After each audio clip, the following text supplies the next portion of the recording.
Now let's go over the reproduction of angiosperms in some greater detail. Keep in mind that angiosperms have a lot in common with gymnosperms. Both of these groups possess vascular tissue, and both of them reproduce using seeds. Angiosperms are really no better adapted at living in dry environments than gymnosperms are. Although, of course, both of these groups are better adapted to dry environments than either the seedless plants or the non-vascular plants. The important adaptations present in angiosperms and not gymnosperms are related to reproduction and the dispersal of offspring. The three primary features that distinguish the angiosperms from the gymnosperms are flowers. Okay, that should be easy to remember since angiosperms are also known as flowering plants.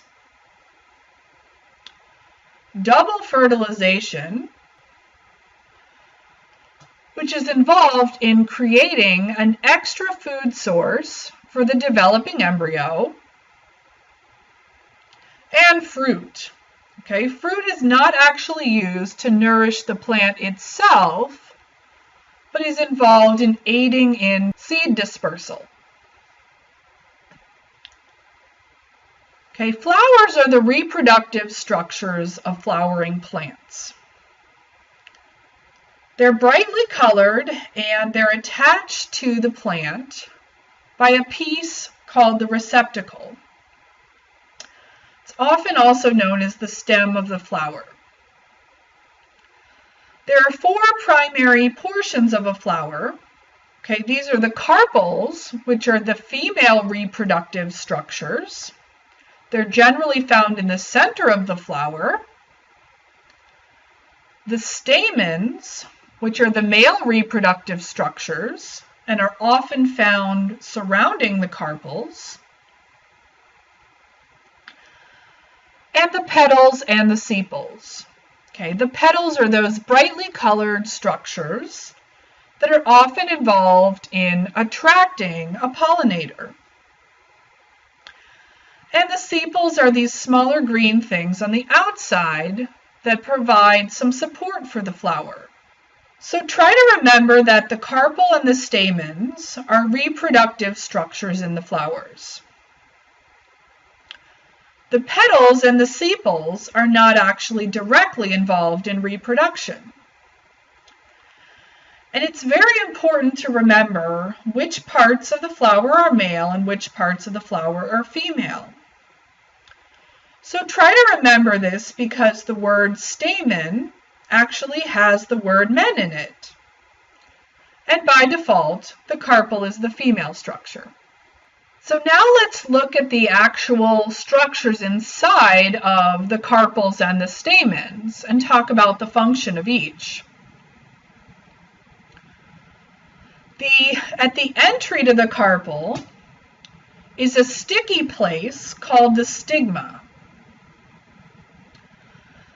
This portion is often encountered by pollinators, or in the case of wind-pollinated species, the pollen arrives here first and sticks.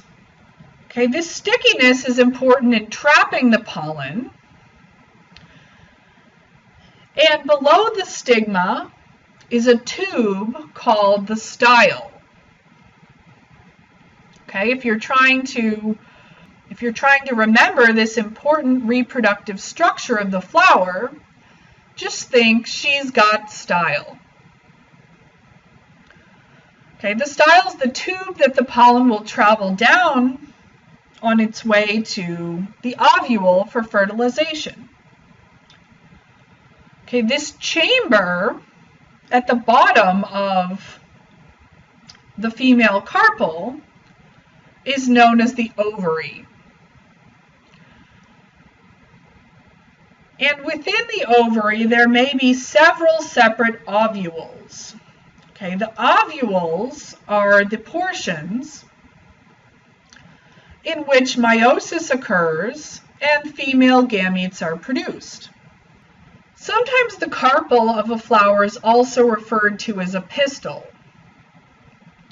If a flower has more than one carpel, they're generally fused together inside the flower, and this aggregation of fused carpels is also called the pistil. The stamen, the male portion of the flower, consists of two separate parts. The anther at the end and the filament is the long stalk that connects the anther to the inside of the flower. One way that I like to remember that the anther is part of the male structure of the flower is that it sounds a lot like antler. And antlers are located at the ends of a male deer's head. So the anthers on a flower are located at the end of a stamen. So these anthers have pollen sacs that contain the microsporangium that eventually undergo meiosis and give rise to the male gametes that are then packaged as pollen. When we look across different species of angiosperms, we see examples of both complete flowers and incomplete flowers. Complete flowers contain all of the four floral organs that we have talked about: carpels, stamens, petals, and sepals. The incomplete flowers are lacking one or more of these floral organs. Okay, usually when we see an incomplete flower, it has only the male structure or only the female structure. And at other times, the male flowers and the female flowers are housed on different male and female individual plants. If an individual plant has a cluster of flowers, we call this an inflorescence. Now, can you think of an advantage and a disadvantage of having complete flowers? Why might it be good to have the male and female reproductive structures found on the same flower? Okay, one reason for that would be that it makes fertilization a little bit easier. The pollen doesn't have to travel far for fertilization to occur. And sometimes that's a good thing. If the plant's extremely rare, or if one individual of a plant invades a new habitat, let's say a single seed arrives on an island, if that seed produced an individual with complete flowers, or even with male and female flowers on the same plant, reproduction could then occur and a population could be established. Now, what about the disadvantages of these complete flowers? Unlike animals, plants are especially prone to inbreeding because pollen from the same individual can usually fertilize an ovule from the same individual. Okay, that's called self-fertilization. And we've already talked about some of the reasons why that might be advantageous. But in a large population, in which the probability of reproduction is high, it might be better for these flowers to cross with different individuals, since that would increase genetic diversity. think back to when we studied the Hardy-Weinberg equilibrium. And we showed how just a few generations of inbreeding can increase homozygosity. Gene flow does the opposite. It increases the diversity within a population. And remember that that can be very good if the environment changes. Then there's a much greater genetic diversity upon which natural selection can act, and a much greater probability that advantageous adaptations will exist and will promote population survival. So as a flower is preparing to undergo reproduction, it needs to get the right cells ready for fertilization. So this begins with the development of an embryo sac that develops within the ovule. Okay, remember that each of these globe-shaped structures inside of the ovary is a separate ovule. The megasporangium is the cell inside of the ovule that eventually undergoes meiosis in order to produce an egg cell that's ready for fertilization. It's also surrounded by the protective coverings called the integuments. So remember that the presence of this integument is something that angiosperms have in common with gymnosperms. The megasporangium undergoes meiosis and produces 4 different megaspores. Okay, these cells, each called a megaspore, divide one more time. Okay, so the cell inside the megasporangium undergoes meiosis and produces 4 nuclei called megaspores. Each megaspore then divides one more time and produces a large cell with 8 nuclei. So notice that cell division is not completed following meiosis. And that's how the 8 nuclei end up within the single cell. Also remember that these female structures are called megaspores, and the male structures are called microspores. It's important to remember that the female structures contain a lot of cytoplasm. That cytoplasm is going to be important in developing the material that nourishes the developing embryo.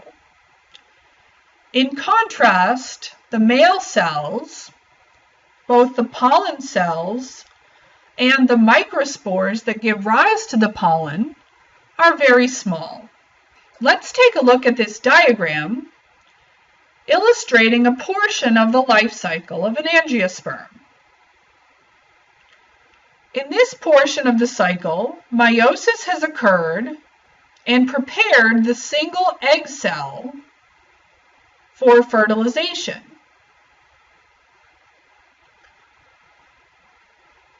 The other 7 nuclei will not be fertilized. Some of them will be discharged and will dissolve within the cell. When pollination occurs, pollen containing the male gametophyte becomes trapped on the sticky stigma of the female carpel. Eventually, that pollen makes its way down the style, which then leads to a pollen tube, allowing entry into the female gametophyte. Remember that each pollen grain contains 2 male sperm.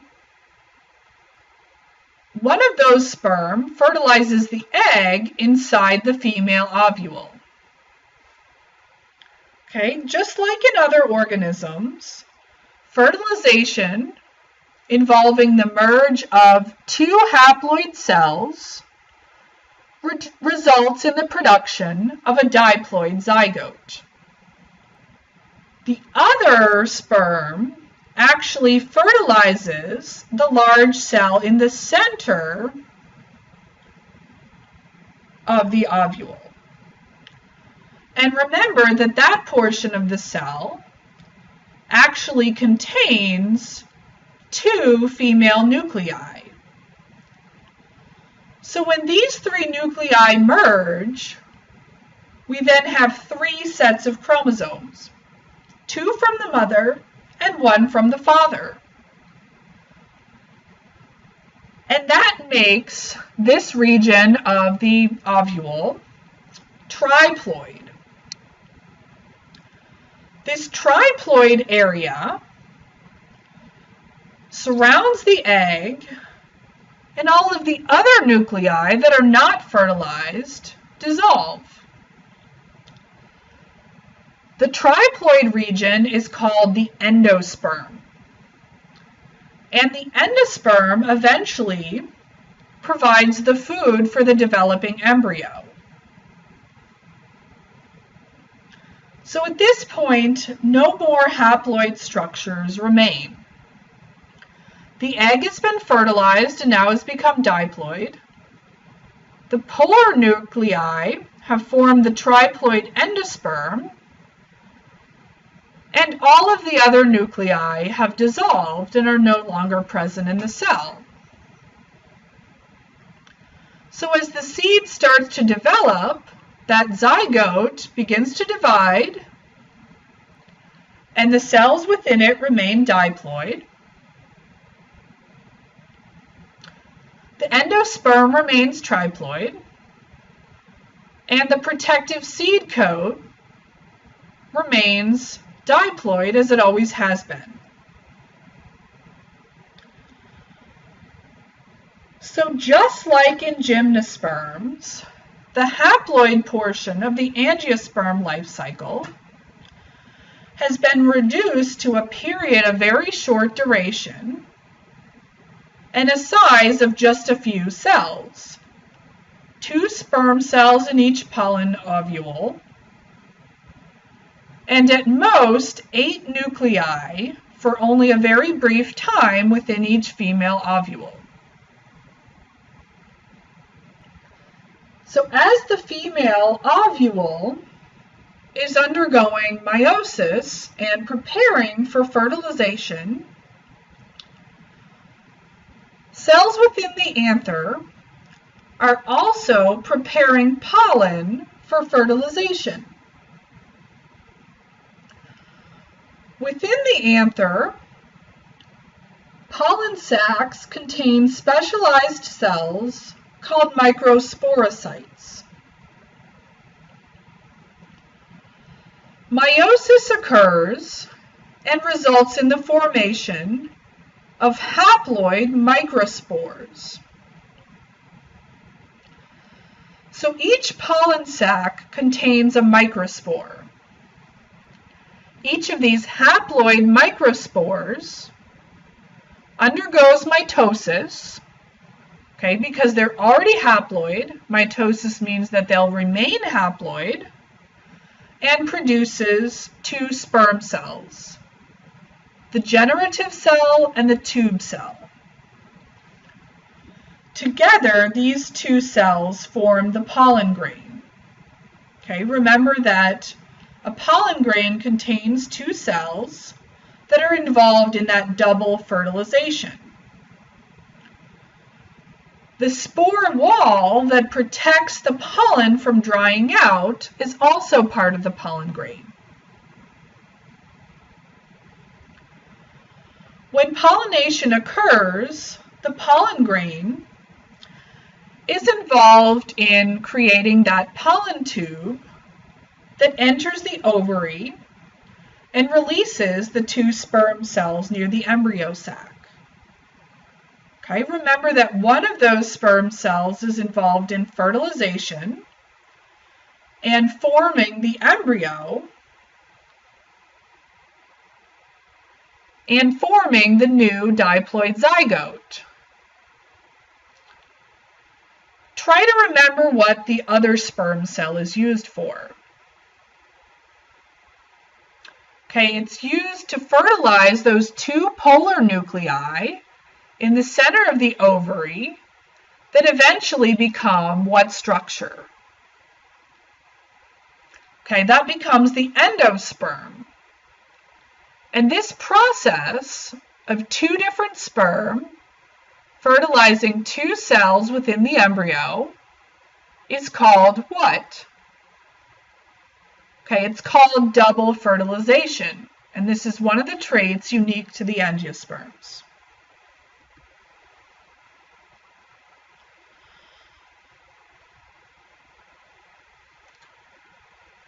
So one of the reasons that angiosperms have been so successful is that flowers have facilitated the very efficient transfer of pollen from the male anthers to the female portion, the stigma, which is the first place that pollen needs to arrive on a flower if fertilization will eventually occur.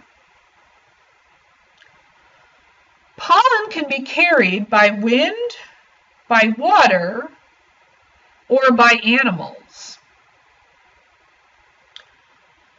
Now, we've already discussed how the dependence upon water has severely limited the types of habitats that non-vascular plants and vascular seedless plants can inhabit. Okay, so water is a lot less common method of pollination in angiosperms. The majority of gymnosperms rely on wind pollination in order to carry pollen to the stigma. Now, this can be very effective, but one of the issues is that a large amount of pollen is needed in order to ensure that a few pollen grains will end up in a space as specific as that tiny stigma within a female flower. In the spring, lots and lots of pollen is blowing around everywhere.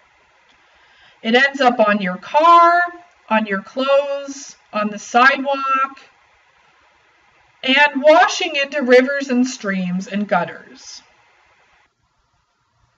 If a species relies on wind pollination, the plant needs to produce many thousands of pollen grains for every grain that actually ends up in a flower. And there are a few angiosperms that rely on wind pollination in order for reproduction to occur. They tend to have very small flowers.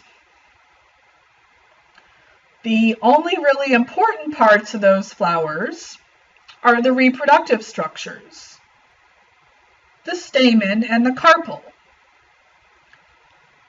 The petals and the sepals don't really play a large role in reproduction of these organisms. This hazel flower here is an excellent example of a reduced flower in a plant that relies on wind for pollination. Only the carpels are present on the female flowers. Petals would only get in the way of blocking the pollen from getting where it needs to go. Likewise, the male portion of this hazel flower has only the stamens. A potentially much more efficient method of making sure that pollen from anthers arrives at the female stigma is to enlist the help of animals, such as insects or birds. And the primary role of the petals in flowers is to attract pollinators. This dandelion is pollinated by insects that don't see light in the spectrum that we humans see it in. Instead, they see different wavelengths of light and are attracted to certain colors visible only in the ultraviolet spectrum. So therefore, it makes sense that at the center of the dandelion is a brightly colored portion that's visible under ultraviolet light. The insect is then attracted to those bright colors and travels to that area. So insects are the most widespread and diverse pollinators. Various different kinds, including bees, butterflies, moths, even flies and beetles, are responsible for pollinating about 65% of all the species of angiosperms. The most economically important pollinators are bees. They pollinate a large percentage of the flowering plants that humans use as food. And the economic value of bees in the United States alone has been estimated at billions of dollars. In fact, there are a number of different fruits and vegetables that we eat that would disappear altogether if it weren't for bees. Flowers not only use bright colors to attract bees and other insects. They also produce sweet, sugary substance called nectar and pleasant smells, in addition to those brightly colored petals. The colors may actually be considered an advertisement that there's delicious nectar over there in the flower that the pollinator can eat. Pollination can also occur through other animals. Bats can be important pollinators in some areas, and bat-pollinated plants tend to produce light-colored plants that bats are attracted to in the dark. Think about how white and light colors are more easily visible in the dark. Bats are also attracted to sweet-smelling flowers and those that are large enough for them to extract nectar from. Birds can also be important pollinators. If you've ever seen a hummingbird traveling from flower to flower, it's taking nectar from the flower and potentially acting as a pollinator. Okay, when it visits the next flower, some of the pollen may rub off on the female portion of the flower and result in fertilization. Birds are generally attracted to bright colors like red and yellow. And they don't tend to be attracted by strong smells. Once they see the colors and arrive at the flower, they're likely to repeat visits to that type of flower if they encounter large amounts of yummy nectar.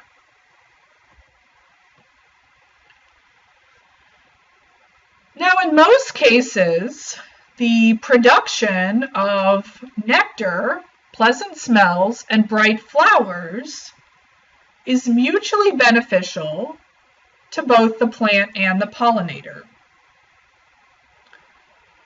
The pollinator is getting something good to eat, and the plant is getting assistance with reproduction. It can essentially reduce the amount of energy placed in pollen making and make a smaller amount of pollen if it invests that energy in nectar, flowers, and smells that attract that pollinator. So more or less, it seems like a fair trade. We have coevolution occurring. The pollinator evolves to be better and better at extracting the nectar, and the flower evolves to be more and more like what that pollinator would like to find and becomes better at attracting it. However, there are some exceptions. There are some tricky flowers that have figured out a way to attract bees without offering any nectar. That's an advantage to the plant because it doesn't have to expend that extra energy making something that's going to be used up and is going to have to be continually produced. So the way that this flower does this is it forms a structure that looks a lot like female bees.